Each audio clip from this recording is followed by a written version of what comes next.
नकली पनीर पर योगी का एक्शन।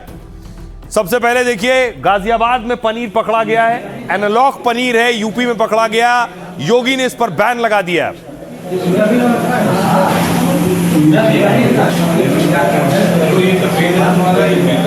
मथुरा से भी यही तस्वीर आई।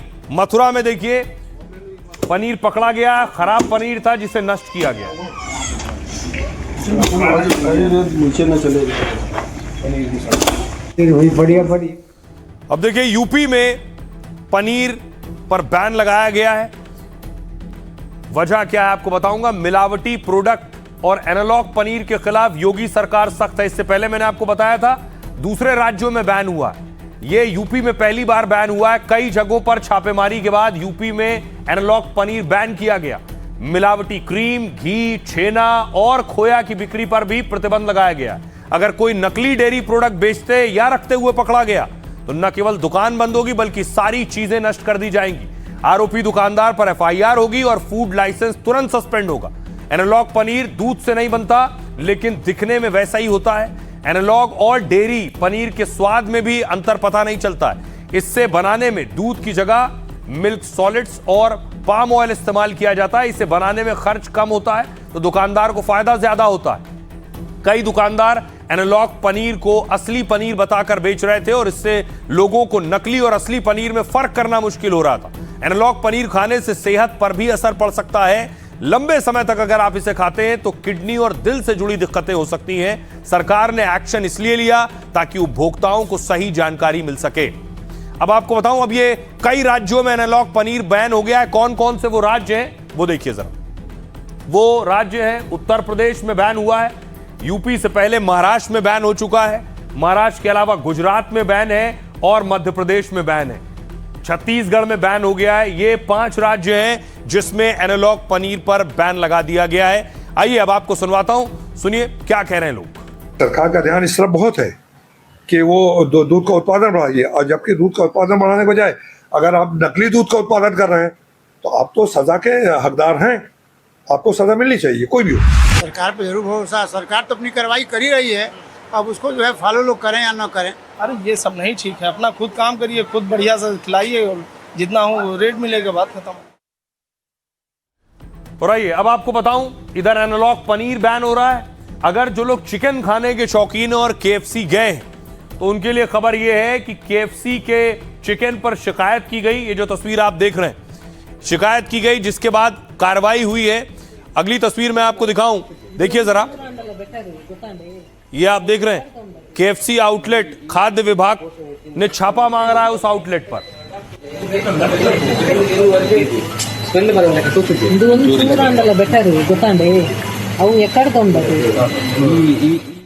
अब देखिए, जो केएफसी खाने के शौकीन हैं उनके लिए ये एक बड़ा झटका है। कर्नाटक के मैंगलुरु में शख्स ने केएफसी से ऑनलाइन चिकन ऑर्डर किया। कस्टमर के ऑर्डर के बाद चिकन पेरी पेरी लेग्स उसके घर डिलीवर हुआ। शख्स ने घर में ऑर्डर देखा तो चिकन काला दिख रहा था। आरोप है कि चिकन में से तेज बदबू आ रही थी, वो सड़ा और बासी था। शिकायत के बाद खाद्य सुरक्षा विभाग ने केएफसी आउटलेट पर छापा मारा है और किचन, स्टोर रूम से लेकर कोल्ड स्टोरेज और डीप फ्रीजर चेक किए गए। इसमें मार्च तक की पैकिंग डेट वाला पुराना फ्रोजन चिकन मिला है। साथ ही चिकन को बर्फ में स्टोर करने का तरीका गलत पाया गया। फिलहाल खाद्य विभाग ने मैंगलुरु में केएफसी आउटलेट बंद कर दिया है। पूरी सफाई और खराब सामान हटाने तक आउटलेट बंद रहेगा।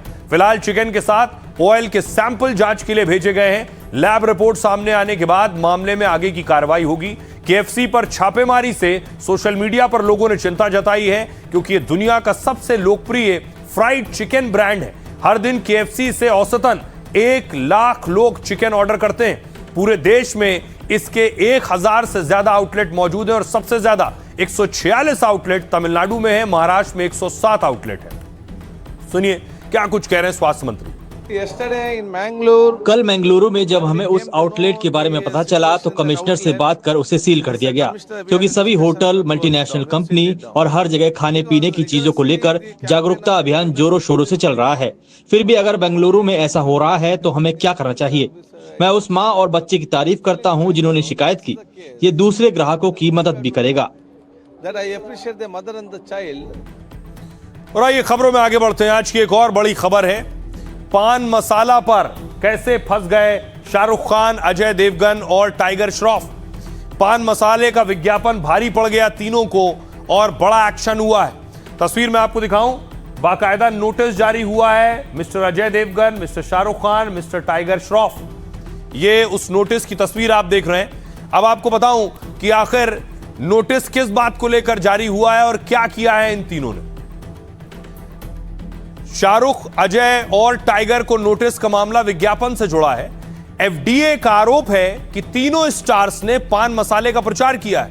इलायची के नाम पर पान मसाले के लिए विज्ञापन किया है। तीनों अभिनेताओं को यह नोटिस महाराष्ट्र एफडीए ने जारी किया है। नोटिस में विज्ञापन में शाहरुख, अजय, टाइगर की भूमिका पूछी गई है। जवाब और स्पष्टीकरण के लिए 15 दिनों का वक्त दिया गया है। कहा जा रहा है इन अभिनेताओं पर 10 लाख का जुर्माना लग सकता है। यह नोटिस महाराष्ट्र एफडीए ने जारी किया, जहां तंबाकू वाले गुटखे पर बैन है। 2012 में प्रतिबंध लगाया गया था, तब से हर साल इसे बढ़ाया जा रहा है। इसके तहत पान मसाला बनाने, रखने, लाने, ले जाने और बेचने पर रोक है। विज्ञापन पर तीनों अभिनेताओं को नोटिस भी इसलिए जारी किया गया क्योंकि महाराष्ट्र में तंबाकू या निकोटीन वाले गुटखा और पान मसाले पर बैन है।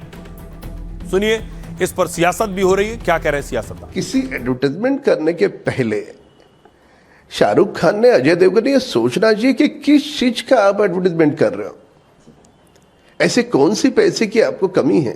यदि उनको इस देश के प्रति प्रेम है, आदर है, सम्मान है युवाओं के प्रति, तो उन्होंने इस प्रकार के एडवर्टाइजमेंट को सामने से ही ठुकरा देना चाहिए। पान मसाले का विज्ञापन कर नहीं सकता कानूनी तौर पर, इसलिए उन्होंने इलायची का विज्ञापन शुरू। आइए अब आपको बताऊं कि विज्ञापन का बाजार कितना बड़ा है।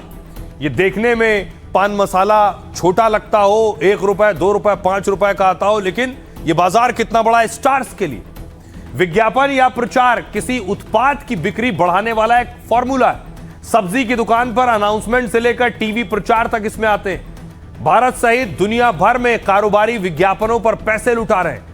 देश में बड़े बड़े बॉलीवुड एक्टर एक एक विज्ञापन के 8 से 10 करोड़ रुपए लेते हैं। रिपोर्ट के मुताबिक भारत में विज्ञापन का बाजार 1,55,000 करोड़ का है, जो कि इस साल 2 लाख करोड़ तक पहुंचने का अनुमान है। भारत में विज्ञापन का बाजार हर साल 10% की दर से बढ़ रहा है। विज्ञापन पर सबसे ज्यादा खर्च करने वाले देशों में चीन, अमेरिका सबसे आगे है। अमेरिका में विज्ञापन का खर्च सालाना 34 लाख करोड़ रुपए के आसपास है, जो पूरी दुनिया के विज्ञापन खर्च का करीब 35% हिस्सा है। इस मामले में चीन दूसरे नंबर पर है, जो कि 18 लाख करोड़ रुपए खर्च कर रहा है। विज्ञापन पर खर्च को लेकर भारत दुनिया का में 9वें स्थान पर है। यह स्थिति है विज्ञापनों की। लेकिन जिसने, जो आजकल चर्चा में है, सुर्खियों में है, उन्होंने ही स्टार्स पर भी एक्शन लिया है। कौन है वो शख्सियत, उनके बारे में आपको बताऊं। उनका नाम है तुकाराम। 20 साल में 25 ट्रांसफर।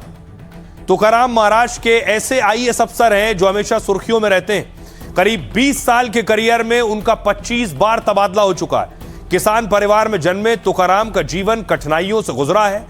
एमए की पढ़ाई करने के बाद उन्होंने यूपीएससी में 20वीं रैंक हासिल की। वो जहां भी रहते हैं प्रशासनिक व्यवस्था और सख्ती के लिए जाने जाते हैं। 25 मई को उन्होंने महाराष्ट्र में एफडीए कमिश्नर का पदभार संभाला और तब से वो 1100 से अधिक होटल रेस्टोरेंट में छापा मार चुके हैं। 56 नामी ब्रांड्स और बड़े बड़े रेस्टोरेंट के फूड लाइसेंस कैंसिल कर दिए। गुटखा माफियाओं के सफाई के लिए उन्होंने मकोका की कार्रवाई की। इससे पहले हाईकोर्ट कैंटीन पर उनकी कार्रवाई बहुत सुर्खियों में रही। दरअसल तुकाराम ने एक 5 स्टार होटल का लाइसेंस रद्द किया। इसके खिलाफ उस बड़े होटल का मालिक पहुंच गया मुंबई हाईकोर्ट। कोर्ट ने कहा कि प्राइवेट होटल पर ही आप छापा क्यों मार रहे हैं? इतने ही सख्त हैं तो मंत्रालय, सरकारी ऑफिस में रेड की रिपोर्ट दीजिए। इस टिप्पणी के बाद तुकाराम साहब की टीम ने उसी हाईकोर्ट की उसी कैंटीन में छापा मार दिया।